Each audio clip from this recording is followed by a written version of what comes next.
നമസ്കാരം. ഇന്ന് ഡോക്ടേഴ്സ് ദിനമാണ്. ഇപ്പോൾ കൂടെയുള്ളത് ആറളം പഞ്ചായത്തിലെ വീർപ്പാട് ഗവൺമെൻറ് ഹോമിയോ ഡിസ്പെൻസറിയിലെ medical officer doctor TG Manoj കുമാറാണ്. ഡോക്ടർ പേരാവൂർ തൊണ്ടിയിൽ സ്വദേശിയാണ്.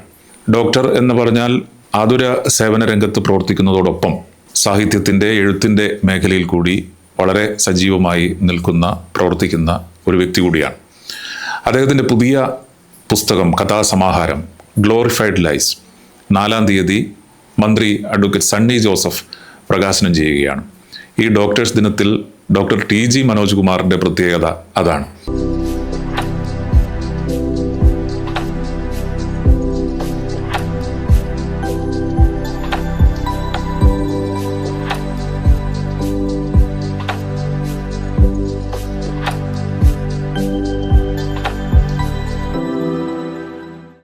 ഡോക്ടർ നമസ്കാരം. പുതിയ കഥാസമാഹാരം ഇറങ്ങുന്നു. അതിലേക്ക് വരുന്നതിന് മുമ്പ് ഒരു ഡോക്ടർ എന്നുള്ള നിലയിൽ, പ്രത്യേകിച്ച് ഇപ്പോൾ ആറളം പോലെയുള്ള പഞ്ചായത്തിലെ ഒരു ഹോമിയോ മെഡിക്കൽ ഓഫീസറായി പ്രവർത്തിക്കുന്നു. ദിവസവും കൺമുന്നിൽ വരുന്ന രോഗികളുടെ അവരുടെ ഒരു ഇടപെടലും അവർക്ക് അങ്ങ് നൽകുന്ന ഒരു സാന്ത്വനവും എങ്ങനെയാണ്? ഇവിടെ ഞാനിപ്പോൾ വന്നിട്ട് 3-ാമത്തെ വർഷമാകുന്നു. അപ്പോൾ ശരിക്കും നല്ല റഷുള്ളൊരു ആശുപത്രിയാണ്. കണ്ണൂർ ജില്ലയിലെ തന്നെ ആദ്യത്തെ 5 തിരക്കുള്ള ആശുപത്രി, തിരക്കുള്ള ഹോമിയോ ഡിസ്പെൻസറിൽ പെടുന്നതാണ് ഇത്. അപ്പം അത്രയധികം ആൾക്കാർ ഇന്നുണ്ട്. പിന്നെ ആശുപത്രിക്കും കുറേ പ്രത്യേകത എന്ന് വെച്ചാൽ ഇവിടെ വന്നതിന് ശേഷം പഞ്ചായത്തിൻ്റെ നേതൃത്വത്തിൽ കുറേ കാര്യങ്ങൾ നമുക്ക് ചെയ്തു തരാമെന്ന്.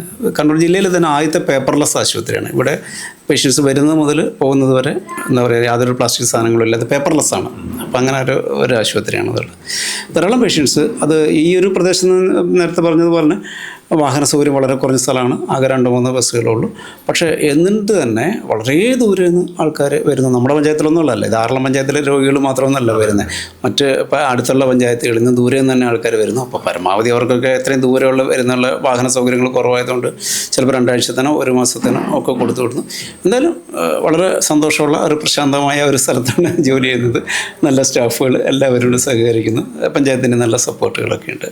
നേരത്തെ ഇപ്പോൾ ഡോക്ടർ പറഞ്ഞതുപോലെ ഞാനും ഇവിടെ വന്നപ്പോൾ നമ്മളെയും ആകർഷിച്ച ഒരു ഘടകം എന്ന് പറയുന്നത് ഇതിൻ്റെ ഒരു നല്ല അന്തരീക്ഷമുള്ള ഒരു ആശുപത്രി. രോഗികളൊക്കെ വളരെ അച്ചടക്കത്തോടെ വരുന്നു, വേറെ ഒന്നുമില്ല. ഡോക്ടറും ഞാൻ ഇവിടെ ഇരുന്നപ്പോൾ തോന്നിയത് വളരെ സരസമായി അവരോട് സംസാരിക്കുകയും നല്ല രീതിയിൽ ഇടപെടുകയും ചെയ്യുന്നത്. എന്താണ് ഈ ഒരു ഡോക്ടർ എന്നുള്ള നിലയിൽ ഇന്നിപ്പോൾ നിങ്ങളുടെ ഒരു ദിനം കൂടിയാണല്ലോ, പ്രത്യേകതരം അനുഭവങ്ങൾ എന്തെങ്കിലും ഉണ്ടോ ഈ മനുഷ്യരുടെ കൂടെ ഇങ്ങനെ ഈ ഒരു സേവന രംഗത്ത് നിൽക്കുമ്പോൾ? ഞാൻ പറയുന്നത് വെച്ചാൽ നമ്മൾ ഓരോരുത്തരും അവരവരുടെ പ്രൊഫഷൻ ഇഷ്ടപ്പെടുന്നുണ്ടാവും. പക്ഷേ ജിതേഷ് പ്രൊഫഷൻ ഇഷ്ടപ്പെടുന്നുണ്ടാവും. അപ്പം ഞാൻ പറയുന്നത് എൻ്റെ പ്രൊഫഷൻ എനിക്ക് ഭയങ്കര ഇഷ്ടമാണ്. ഭയങ്കര ഇഷ്ടമാകാൻ കാരണം എന്തൊക്കെയാണെന്ന് വെച്ചാൽ നമ്മൾ ശരീരത്തെ ട്രീറ്റ് ചെയ്യുന്നു. നമ്മൾ എന്തൊക്കെ പറഞ്ഞാലും ഏറ്റവും പ്രധാനമായിട്ട് നമ്മളെ മനുഷ്യൻ്റെ ശരീരമാണോ മനസ്സാണോ അല്ല ആത്മാവാണോ വലുതെന്നൊക്കെ ഏറ്റവും പ്രധാനം എന്ന് ചോദിച്ചു കഴിഞ്ഞാൽ മറ്റുള്ളവർക്കെല്ലാം ഓരോ ഉത്തരങ്ങളുണ്ടാവും. പക്ഷേ എന്നെ സംബന്ധിച്ചിടത്തോളം ഏറ്റവും പ്രധാനം ശരീരമാണ്. കാരണം ഈ ശരീരം ഉണ്ടെങ്കിൽ മാത്രമേ ഇവിടെ മനസ്സും അല്ലെങ്കിൽ ആത്മാവോ ഇതൊക്കെ സ്ഥിതി ചെയ്യാൻ പറ്റുള്ളൂ. അതുമാത്രമല്ല, ശരീരത്തിനൊരു അസുഖം ഉണ്ടെങ്കിൽ നമുക്കിത് ലോകത്തുള്ള ഒരു കാര്യവും ആസ്വദിക്കാൻ പറ്റില്ല. നമുക്കാകെ ഈ പഞ്ചേന്ദ്രിയങ്ങളിൽ കൂടി നമ്മൾ ഈ ഭൂമിയുടെ ചുറ്റുപാടുള്ള കാര്യങ്ങളെല്ലാം അറിയുന്നു. ഇതിലേതെങ്കിലും ഒരു സെൻസ് ഓർഗൻ ഇല്ലെങ്കിൽ പിന്നെ നമ്മുടെ ശരീരത്തിൽ കാര്യമില്ലേ. 5 സെൻസ് ഓർഗനും ഇല്ലാതെ മനുഷ്യന് ആയുസുണ്ടെന്ന് പറഞ്ഞിട്ട് കാര്യമില്ല. അപ്പോൾ അതുകൊണ്ട് തന്നെ ഞാൻ ചെയ്യുന്നത് വലിയൊരു കർമ്മമാണ് എന്നെനിക്കൊരു ബോധ്യമുണ്ട്. പിന്നെ വ്യത്യസ്തമായിട്ടുള്ള തലത്തിലുള്ള ആൾക്കാർ വരുന്നു. അതിനകത്ത് കുട്ടികളും സ്ത്രീകളും അമ്മമാരും എല്ലാവരും വരുന്നു എന്നുള്ളത് ഭയങ്കര സന്തോഷം. അവരോട് നല്ല രീതിയിൽ ഇൻട്രാക്ട് ചെയ്യുന്നു. അതുകൊണ്ട് തന്നെ എൻ്റെ തൊഴിലിനെ ഞാൻ നല്ലോണം ഇഷ്ടപ്പെടുന്നു എന്നുള്ളതാണ്. അപ്പോൾ എപ്പോഴും ഞാൻ ഒരിക്കലും ഒരു ഡോക്ടറോട് പറയരുത് നമ്മൾ രോഗികളുടെ എണ്ണം കൂടണമെന്ന് പ്രവർത്തിക്കാൻ പാടില്ല എന്ന് പറയും. കാരണം അത് നെഗറ്റീവായ കാര്യമാണ്. ആകെ ചെയ്യാൻ പറ്റുന്നത് വെച്ചാൽ എന്നിലൂടെ ഇവർക്ക് രോഗം മാറ്റാൻ കഴിയണേ എന്നത് മാത്രമാണ് എൻ്റെ ഒരു ആഗ്രഹം. അപ്പോൾ അവർക്ക് അവരുടെ സ്വാതന്ത്ര്യം കൊടുക്കുക. പലപ്പോഴും ഞാനൊരു സൈക്കോളജിസ്റ്റും കൂടിയാണെന്ന് നിങ്ങൾക്കറിയാമല്ലോ. അപ്പോൾ ഈ മനസ്സിന് ഉള്ള അസുഖങ്ങളായിരിക്കും ശരീരത്തിലൂടെ പ്രതിഫലിക്കുന്നത്. ചിലപ്പോൾ ഒരു ചോദ്യം മതി, ഇപ്പോൾ സുരേഷ് ഗോപിയൊക്കെ പറഞ്ഞ ഒറ്റ ചോദ്യം മതി നമ്മുടെ ജീവിതം മാറ്റാൻ എന്ന് പറയുന്ന രീതിയിൽ അവരുടെ മനസ്സിലുള്ള അതുവരെ അടച്ചു വെച്ചിട്ടുള്ള ആ സാധനം പൊട്ടിക്കാൻ ചിലപ്പോൾ ഒറ്റ ചോദ്യം മതിയാവും. അപ്പോൾ അതോടുകൂടി അവർക്ക് പറയാനുള്ളത് പറഞ്ഞു കഴിയുമ്പോൾ ചിലപ്പോൾ രോഗം മാറ്റൽ വളരെ നിസ്സാരമായിരിക്കും. അപ്പോൾ അതുകൊണ്ട് ഇത്രയും തിരക്കുണ്ടെങ്കിൽ പോലും ആൾക്കാരോട് ഞാൻ അവരുടെ മുഖത്ത് നോക്കി സംസാരിക്കുന്ന ഏറ്റവും വലിയൊരു ഗുണം ഹോമിയോപ്പതി ഡോക്ടർമാരെ സംബന്ധിച്ചുള്ള ഏറ്റവും വലിയ ഗുണം എന്ന് വെച്ചാൽ മറ്റേ നിങ്ങൾ എവിടെ പോയാലും നോക്കാം, അവരാദ്യം റിസൾട്ടുകളാണ് നോക്കുക. ലാബ് റിസൾട്ടുകൾ അല്ലെങ്കിൽ എക്സ്റേ സ്കാനിങ് ഇതൊക്കെ നോക്കിയിട്ട് രോഗികളുടെ മുഖത്ത് പോലും നോക്കാത്ത ആൾക്കാരാണ്. പക്ഷെ ഇവിടെ വരുന്ന എല്ലാ രോഗികളുടെയും മുഖത്ത് നോക്കി അവരുടെ മൂഡിനനുസരിച്ച് സന്തോഷിക്കുകയോ സങ്കടപ്പെടുകയോ അവരോടൊപ്പം ചിരിക്കുകയും കരയുകയോ ഒക്കെ ചെയ്യുന്ന ഒരാളായിട്ടിരിക്കുക എന്ന് പറഞ്ഞാൽ അതിനൊരു വലിയ സന്തോഷമാണ്. നമ്മൾ ജീവിക്കുകയാണ് ലൈവ് എന്നുള്ളൊരു തോന്നലുണ്ട്. അപ്പോൾ അതും ആ ഒരു അർത്ഥത്തിൽ നോക്കുമ്പോൾ എനിക്ക് ഇത്രയും തിരക്കുണ്ടായിട്ടും രോഗികൾ തൃപ്തരാണ് എന്നുള്ളതാണ്. പുറത്ത് ഏത് രോഗികളോട് ചോദിച്ചു കഴിഞ്ഞാൽ ഒരു പോസിറ്റീവായിട്ട് പറയാൻ പറ്റും. അത് ഒരു നല്ല ഒരു അനുഭവമാണ് തീർച്ചയായിട്ടും. ഒരു ഡോക്ടർ ഡെയിലി ഏറ്റവും വലിയ പ്രധാനം വെച്ചാൽ ഞാൻ ഡോക്ടറായതിൽ ഏറ്റവും കൂടുതൽ സന്തോഷിക്കുന്ന ഒരാളാണ്. ഈവൻ ഹോമിയോപ്പതി ആയിക്കോട്ടെ, ഹോമിയോപ്പതിൻ്റെ ഗുണം എന്ന് പറഞ്ഞാൽ നേരത്തെ പറഞ്ഞാൽ വളരെ സൗമ്യമായിട്ട് ഈ രോഗം ഈ രോഗത്തെ മാറ്റാൻ മധുരമായ ഗുളികകൾ കൊണ്ടും ഇവിടെ ആകെ കിടക്കുന്ന ഈ 5 രൂപ ടിക്കറ്റ് കൊണ്ടും ആൾക്കാർ പറയുന്നു ഡോക്ടർ ഞങ്ങൾ ലക്ഷങ്ങൾ മുടക്കിയിട്ടാണ് വരുന്നത്. ഞാൻ പറഞ്ഞു ഇത് അസുഖം മാറ്റാൻ നിങ്ങൾക്ക് 5 രൂപേൻ്റെ മരുന്ന് മതിയായിരുന്നു, അതുകൊണ്ടാണ് ഈ രോഗം മാറിയത്. അപ്പോൾ അത് മാറാനുള്ളൊരു സ്ഥലം എന്നുള്ളത് അതിനൊരു നമ്മളൊരു ഭാഗമാക്കാൻ കഴിയുക, അതിനൊരു അവസരം കിട്ടുക എന്നുള്ളതാണ് ഞാൻ എൻ്റെ പ്രൊഫഷനൊക്കെ കാണുന്നത്. എനിക്ക് വളരെ ഇഷ്ടപ്പെടുന്നത്. ഈ ആർളം പഞ്ചായത്തിൻ്റെ പ്രത്യേകത നമുക്കറിയാം. പല രീതിയിൽ പലപ്പോഴും പിന്നോക്കം പോകുന്ന ഒരു പഞ്ചായത്ത്, ഒരു പ്രദേശം കൂടിയാണ്. അവരുടെ ഈ മേഖലയിലെ ജനവിഭാഗങ്ങളുടെ കുറ്റം കൊണ്ടല്ല, നമ്മുടെ ഒരു സാമൂഹ്യ പരിസരം അങ്ങനെയാണ്. അതിൽ നിന്ന് മുന്നോട്ട് പോകുന്നതിൽ ഈ ആതുര സേവന രംഗത്തിനും ഒരു വലിയ പ്രാധാന്യമുണ്ട്. അത് ഇപ്പോൾ ഓരോ ആളുകൾ വരുമ്പോൾ അത് അങ്ങനെ ഒരു മാറി വരണം എന്ന് ഡോക്ടർക്ക് തന്നെ തോന്നാറുണ്ടോ? എന്താണ് എൻ്റെ ഒരു അനുഭവം? ഇപ്പോൾ ഇവിടെ വരുന്ന ഇതുപോലെ ട്രൈബൽ വളരെ ഉള്ളത് നമുക്കറിയാലോ. നമ്മുടെ ആർളം ഫാമുമായിട്ട് ബന്ധപ്പെട്ട് ധാരാളം ട്രൈബൽസ് തന്നെ. എനിക്കൊരു അഭിമാനവും സന്തോഷം എന്ന് വെച്ചാൽ ഞാൻ ഈ നാട്ടുകാരനോട് എനിക്ക് ട്രൈബൽസിൻ്റെ ഭാഷയടക്കം അറിയാം. അവർ കമ്മ്യൂണിക്കേറ്റ് ചെയ്യുന്ന എന്താണെന്ന് അറിയാം. അതുപോലെ തന്നെ അവർക്ക് ഒരു അപകർഷത അവർക്ക് അവരുടെ ഒരു ഇൻഫീരിയർ കോംപ്ലക്സ് ഉണ്ട്. ആ ഒരു ഇൻഫീരിയർ കോംപ്ലക്സ് തോന്നാത്ത രീതിയിൽ നമ്മൾ അവരോട് ഇടപെടുന്നു. അവരുടെ ഭാഷ എനിക്ക് മനസ്സിലാവുന്നു, ഞാൻ വേണം അവരുടെ ഭാഷയിൽ സംസാരിക്കുന്നു. അവരുടെ ഓരോ കുട്ടികളെ അവർക്ക് തന്നെ അത്ഭുതം തോന്നുന്ന രീതിയിൽ അവരോട് നമുക്ക് പെരുമാറാൻ പറ്റുന്നതാണ്. അപ്പോൾ ഇവർക്ക് കുത്തിവയ്പ്പുകളെ പേടിയാണ്, അകന്ന് നിൽക്കാനാണ്. അപ്പോൾ അതൊക്കെ മാറ്റി ഇവരിലുള്ള പ്രശ്നങ്ങൾ, നേരത്തെ ഉള്ള സാമൂഹിക പ്രശ്നങ്ങളുണ്ട്, കുടുംബത്തിലെ പ്രശ്നങ്ങളുണ്ട്, മദ്യപാനം, മറ്റുള്ള കാര്യങ്ങളൊക്കെ ഉണ്ട്. അപ്പോൾ ഇങ്ങനെയുള്ള കാര്യങ്ങളെല്ലാം നമുക്ക് പറയാൻ പറ്റുന്ന ഒരു മീഡിയ ആണെന്നുള്ളതാണ്. നമുക്ക് അത് മാത്രമല്ല ഈ പഞ്ചായത്തിൻ്റെ പ്രത്യേകത എന്ന് വെച്ചാൽ ഈ ഫോറസ്റ്റിനോട് അടുത്തുള്ളത് കൊണ്ട് അതുമായിട്ട് ബന്ധപ്പെട്ട ഇപ്പം ഇവിടെ ഞങ്ങൾക്ക് 2 ആശുപത്രികളെ ആർളം പഞ്ചായത്തിൽ. ഒന്നൊരു ഹോസ്പിറ്റലുണ്ട് വളയഞ്ചാൽ, പിന്നെ ഇവിടെ ഡിസ്പെൻസറി ഉള്ളത്. അവിടെയൊക്കെ ആനയും മറ്റുള്ള മൃഗങ്ങളുണ്ട്. ഇവിടെ ഏതായാലും ഇതിൻ്റെ ആർളം പഞ്ചായത്തിൻ്റെ മൃഗശല്യം ഇല്ലാത്ത ഒരു ഏരിയ എന്നുള്ളതാണ്. പക്ഷേ ഞാൻ പറഞ്ഞല്ലോ ഈ പഞ്ചായത്തിൻ്റെ എല്ലാ ഭാഗങ്ങളിൽ നിന്ന് രോഗികൾ വരുന്നുണ്ട്. അപ്പോൾ അവരുടെ സാമൂഹിക കാര്യങ്ങളിൽ നമുക്ക് ഇടപെടാൻ പറ്റും. ഇവിടെ ഈ ഒരു സ്ഥാപനത്തിൻ്റെ പ്രത്യേകത എന്ന് വെച്ചാൽ ഈ നമ്മൾ HWC എന്ന് പറയും, എന്ന് വെച്ചാൽ ഹെൽത്ത് ആൻഡ് വെൽനസ് സെൻറ്റർ എന്നുള്ള രീതിയിൽ അപ്ഗ്രേഡ് ചെയ്തിരിക്കുന്നതാണ്. അപ്പോൾ അതുകൊണ്ട് തന്നെ ഞങ്ങൾക്ക് സ്വന്തമായിട്ട് 5 ആശാ വർക്കേഴ്സ് ഉണ്ട്.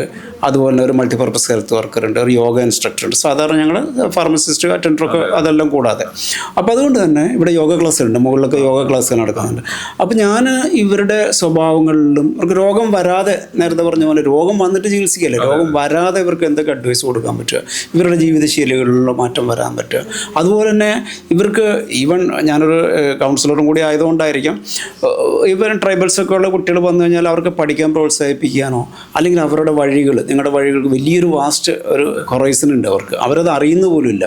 അവരൊരു PSC എഴുതുന്നു, നമ്മൾ മറ്റുള്ളൊരു PSC എഴുതുന്നു കഴിഞ്ഞാൽ ആ വ്യത്യാസങ്ങളൊക്കെ അവർക്ക് മനസ്സിലാക്കണം. ഒരാൾ വ്യത്യാസം വന്നു കഴിഞ്ഞാൽ മൊത്തം ഇത് ചേഞ്ച് ചെയ്യും. അപ്പോൾ ഇങ്ങനെയുള്ള എല്ലാ രീതിയിലും നമുക്ക് സംസാരിക്കാൻ ഇടപെടാൻ പറ്റുന്നു. ഹോം വിസിറ്റ് ഉണ്ട്, പാലിയേറ്റീവ് ഹോം വിസിറ്റ് എന്ന് പറയും. രോഗികളെ നമുക്ക് വീട്ടിൽ ചെന്ന് സന്ദർശിക്കാറുണ്ട്. പിന്നെ ഇതുപോലെ യോഗ ക്ലാസ്സുകൾ നമുക്ക് പുറം ഫീൽഡുകൾ നടത്താറുണ്ട്. അപ്പം അങ്ങനെ ആയിരുന്നാലും എനിക്ക് പറ്റാവുന്ന മുഴുവൻ സമയം ഞാൻ ജനങ്ങളുമായിട്ട് ഇടപെടാൻ പറ്റുന്നു. ആരോഗ്യഭാരത്തെ കാര്യത്തിൽ എവിടെ ഇതുപോലെ ക്യാമ്പുകൾ നടത്തുന്നു, പിന്നെ ആരോഗ്യ ബോധവൽക്കരണ ക്ലാസ്സുകൾ നടത്തുന്നു. അങ്ങനെ എന്നാൽ പറ്റുന്ന എല്ലാ കാര്യങ്ങളും ഞാൻ സമയത്തിൽ കണ്ടെത്തുന്നു. ഇനി നമുക്ക് ഈ സർഗാത്മകതയുടെ കാര്യത്തിലേക്ക് വരാം. ഈ കഥയുടെയും എഴുത്തിൻ്റെയും കവിതയുടെയും മരുന്ന് എങ്ങനെ കിട്ടി, എവിടെ നിന്ന് കിട്ടി? അത് ഞാൻ പറയുന്നൊരു കാര്യം, ഞാൻ ബേസിക്കലി ഒരു കവിയാണെന്ന് പറയാൻ ഇഷ്ടപ്പെടുന്നത്. അപ്പോൾ ഞാൻ പക്ഷേ ഇതിവിടെ വരുമ്പോൾ തന്നെ കണ്ടല്ലോ, കണ്ടിന്യൂസ് ഇപ്പോൾ പേഷ്യൻസ് പുറമെ വരുന്നുണ്ട്. കണ്ടിന്യൂസ് ആയിട്ട് പേഷ്യൻസ് നമുക്ക് ഉച്ചവരെ ഏകദേശം ഒരു 80-100 പേഷ്യൻസ് വരും. അത് കഴിഞ്ഞ് വീട്ടിലും അതുപോലെയാണ്. അപ്പോൾ എൻ്റെ കവിതകൾ മിക്കവാറും വളരെ ക്യാപ്സ്യൂൾ കവിതകളാണ്. അപ്പോൾ ഞാൻ പറയാറുള്ളതെന്ന് വെച്ചാൽ 2 രോഗികൾക്കിടയിലുള്ള ഇടവേളയാണ് എൻ്റെ ഒരു കവിത എന്ന് പറയും. കാരണം അത്രയും കവിത എഴുതാൻ പറ്റുള്ളൂ. പക്ഷെ അതിനകത്ത് കഴമ്പുണ്ടെന്ന് എനിക്ക് തന്നെ ബോധ്യമുള്ള കാര്യങ്ങൾ. പിന്നെ ഇപ്പോഴത്തെ ന്യൂ ജനറേഷൻ അങ്ങനെയല്ലേ, നമ്മൾ നീണ്ട മഹാകാവ്യങ്ങൾ എഴുതിയാൽ ആരും വായിക്കാറില്ല, വെരി ഗുഡ് എന്ന് എഴുതുന്നത് മാത്രമേ ഉള്ളൂ. അതിന് 4 വരി ഒരു കഴമ്പുള്ള സാധനം എഴുതി കഴിഞ്ഞാൽ പറ്റും. അപ്പോൾ അതുകൊണ്ട് തന്നെ ഞാൻ നേരത്തെ എഴുതിയിരിക്കുന്ന 2 കവിതാ സമാഹാരങ്ങളുണ്ടായിരുന്നു. പിന്നെ ഒരു ബാലസാഹിത്യം. കാരണം കുട്ടികളുടെ അടുത്ത് ഈ പലർക്കും റൈറ്റേഴ്സ് ബ്ലോക്ക് എന്നൊക്കെ പറഞ്ഞാൽ അവർക്ക് തീമില്ല എന്ന് പറയും. പക്ഷെ എന്നെ സംബന്ധിച്ചുള്ള ഓരോ ദിവസവും നോവലുകളാണ്. എഴുത്തിൽ ബ്ലോക്ക് ഉണ്ട്, വായനയിൽ ബ്ലോക്ക് ഉണ്ടെന്നൊക്കെ പറയാം. പക്ഷെ എനിക്കെന്നും കഥകളിങ്ങനെ ഒഴുകി വരില്ല. ഓരോരുത്തരും ഓരോ രോഗികളും ഓരോ വലിയൊരു നോവലുകളാണ്. നമ്മൾ ബെന്യാമിനൊക്കെ പറഞ്ഞ പോലെ നമുക്കറിയാത്ത ജീവിതങ്ങളെല്ലാം നമുക്ക് കെട്ടുകഥയാണെന്ന് പറയുന്ന പോലെ ഈ ഓരോ രോഗികൾ അനുഭവിക്കുന്ന പ്രശ്നങ്ങൾ കേൾക്കുമ്പോൾ നമുക്കെല്ലാം നോവലുകൾ എഴുതാമെന്ന്. ഇതെല്ലാം കെട്ടുകഥയാണോ? പക്ഷെ ഞാൻ അനുഭവിക്കുന്ന കഥകൾ, കാണുന്ന കഥകളാണ്. അപ്പോൾ അതുകൊണ്ട് തന്നെ ഞാൻ ആദ്യം ചെറുകഥകളാണ്, വളരെ ചെറിയ കഥകൾ എഴുതിക്കൊണ്ടിരുന്നത്. പക്ഷേ ഈ ആകാശവാണിയിലേക്ക് അവതരിപ്പിക്കാൻ തുടങ്ങിയപ്പോൾ ആകാശവാണിക്കാർക്കൊക്കെ ഒരു നിശ്ചിത പരിധി വേണം, ഒരു 10 മിനിറ്റ് 8 മിനിറ്റ് സമയം വേണം. അങ്ങനെയാണ് ഞാൻ എൻ്റെ കവിതകൾക്ക് പൊടിപ്പും തോങ്ങലും വെച്ചിട്ട് കഥകൾക്ക് നീളം കൂട്ടാൻ തുടങ്ങി. അങ്ങനെ ഞാൻ ആകാശവാണിയിലൊക്കെ അവതരിപ്പിച്ച ഒരു 10-17 കഥകൾ എടുത്തിട്ടാണ് ഇപ്പോൾ ഞാനൊരു പുസ്തകമാക്കിയത്, ഗ്ലോറിഫൈഡ് ലൈസ് എന്ന് പറയുന്നത്. ശരിക്കും വാഴ്ത്തപ്പെട്ട കള്ളങ്ങൾ എന്നുള്ള ഒരർത്ഥത്തിലാണ്. അപ്പോൾ ആ പേരിന് രസമുണ്ട്. ഈ വാഴ്ത്തപ്പെട്ട കള്ളങ്ങൾ എന്ന് പറഞ്ഞാൽ നമ്മൾ ശരിക്കും ഒന്ന് ആലോചിച്ച് നോക്കിയാൽ, നമ്മൾ പറഞ്ഞാൽ കള്ളം, അത് എഴുതിയാൽ കഥ എന്നുള്ളതാണ്. സത്യമല്ലേ? നമ്മളിപ്പോൾ MD വാസുദേവൻ നായർ അവരൊക്കെ എഴുതുന്നത്, അവരൊന്നും നടന്ന കാര്യമല്ലല്ലോ എഴുതുന്നത്. ഇതെല്ലാം നല്ല കള്ളങ്ങളാണ് എഴുതുന്നത്. പക്ഷെ അതാണ് എഴുതിയാൽ ഇത് വിഖ്യാതമായിട്ടുള്ള ഒരു കൃതിയായി മാറുന്നു, കഥയായി മാറുന്നു, അല്ലെങ്കിൽ എന്താ പറയുക നോവലായിട്ട് മാറുന്നു. പക്ഷെ ഇത് പറയുമ്പോൾ വലിയ കള്ളമാണ്. അപ്പോൾ ആ പുസ്തകത്തിൽ തന്നെ ഒരു കഥേൻ്റെ പേര് തന്നെ എങ്ങനെയാണ്? കാരണം ഈ കള്ളത്തരം പറയുന്ന ഒരു കുട്ടീനെ, ഞങ്ങൾക്ക് അങ്ങനെ ഒരു ഹോമിയോപ്പതിയിൽ മനഃശാസ്ത്ര ചികിത്സയുണ്ടല്ലോ. അപ്പോൾ ഇങ്ങനെ ഈ കള്ളത്തരം പറയുന്ന ചില രോഗങ്ങളുണ്ട്. അപ്പോൾ ആ കള്ളത്തരം പറയുന്ന ഒരു കുട്ടിയുടെ കള്ളത്തരങ്ങളെ നമുക്ക് പോസിറ്റീവായിട്ട് മാറ്റിക്കഴിഞ്ഞാൽ അവനെ വലിയ ഒരു എഴുത്തുകാരനോ അല്ലെങ്കിൽ ഒരു എന്താ പറയുക ഛായാഗ്രാഹകനോ ഒക്കെ മാറ്റാൻ പറ്റും. അപ്പോൾ അങ്ങനെ ഉള്ള ഒരു തീമാണ് നമ്മൾ ഈ വാഴ്ത്തപ്പെട്ട കള്ളങ്ങളാണ്. ഞാനതുകൊണ്ട് പറയാറുണ്ട്, നമ്മളിപ്പോൾ അറിയപ്പെടുന്ന എഴുത്തുകാരെന്ന് പറയുന്നത് എല്ലാം നുണയന്മാരാണെന്ന് പറയുന്നത്. അപ്പോൾ ആ ഒരു ആശയമാണ് ഞാൻ എൻ്റെ പുസ്തകത്തിന് ഇട്ടിരിക്കുന്നത്. അപ്പോൾ അതിൻ്റെ ആദ്യത്തെ ചെറുകഥാസമാഹാരമാണ്. പിന്നെ അതിന് മുമ്പ് ഞാൻ ഇതുപോലെ തന്നെ 2 കവിതാസമാഹാരങ്ങൾ എഴുതിയിട്ടുണ്ടായിരുന്നു. പിന്നെ ഒരു ബാലസാഹിത്യമുണ്ട്. പിന്നെ ഹോമിയോപ്പതി എൻ്റെ പ്രൊഫഷൻ ആയതുകൊണ്ട് ഹോമിയോപ്പതിയിലെ ഒരു 3ഓളം പുസ്തകങ്ങൾ ഞാൻ പരിഭാഷ ചെയ്തതിന് വലിയ ഘടകങ്ങളുടെ റെഫറൻസ് ടെസ്റ്റുകളാണ്, ഡോക്ടർമാർ റെഫർ ചെയ്യുന്ന ടെസ്റ്റുകൾ. അപ്പോൾ ഇതിനൊക്കെ എന്താ പറയുക, ആ രോഗികളുടെ ഇടയ്ക്കുള്ള ഗ്യാപ്പുകൾ ഞാൻ ഉപയോഗിക്കുന്നു. എനിക്ക് എന്താ പറഞ്ഞാൽ വലിയൊരു കഥകളുടെ നടുക്കാണ് ഞാൻ ഇരിക്കുന്നത്. എനിക്കിതിന്ന് എഴുതേണ്ട ഒരു പ്രശ്നം മാത്രമേ ഉള്ളൂ. അതിനുള്ള സമയപരിമിതി മാത്രമേ എൻ്റെ രചനാ ലോകത്തുള്ളൂ എന്നുള്ളതുകൊണ്ട്. ഈ പ്രകാശനത്തിൽ എങ്ങനെയാണ് മന്ത്രി സണ്ണി ജോസഫിലേക്ക് എത്തുന്നത്? അതിൻ്റെ പിന്നിൽ എന്തെങ്കിലും പ്രത്യേക കാരണങ്ങളുണ്ടോ? ഇല്ല, സണ്ണി ജോസഫ് അങ്ങനെ ഒരു വേറൊരു രീതിയില്ല. കാരണം സണ്ണി ജോസഫ് സാർ MLA ആയിരിക്കുന്ന കാലം മുതൽ തന്നെ നമുക്കറിയാം.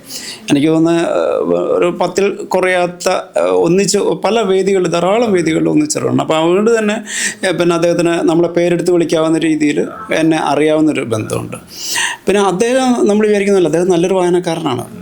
കാരണം നമ്മൾ ഇപ്പോൾ VD സതീശൻ വന്നതിന് ശേഷം, അദ്ദേഹം മുഖ്യമന്ത്രി വന്നതിന് ശേഷം എന്താ കാര്യം എന്ന് വെച്ചാൽ, അദ്ദേഹത്തിനേക്കാൾ മികച്ചൊരു വായനക്കാരനാണ് രാഷ്ട്രീയക്കാരൻ നമുക്ക് പെട്ടെന്ന് ചൂണ്ടിക്കാണിക്കാൻ പറ്റാത്ത രീതിയിലായി. കാരണം വൊറേഷ്യസ് ഭയങ്കര സന്തോഷമുണ്ട്, ഒരു ബോധമുള്ള പുസ്തകം പഠിക്കുന്ന ഒരാൾ നമ്മുടെ മുഖ്യമന്ത്രി ആവുക എന്നുള്ളതുകൊണ്ട്.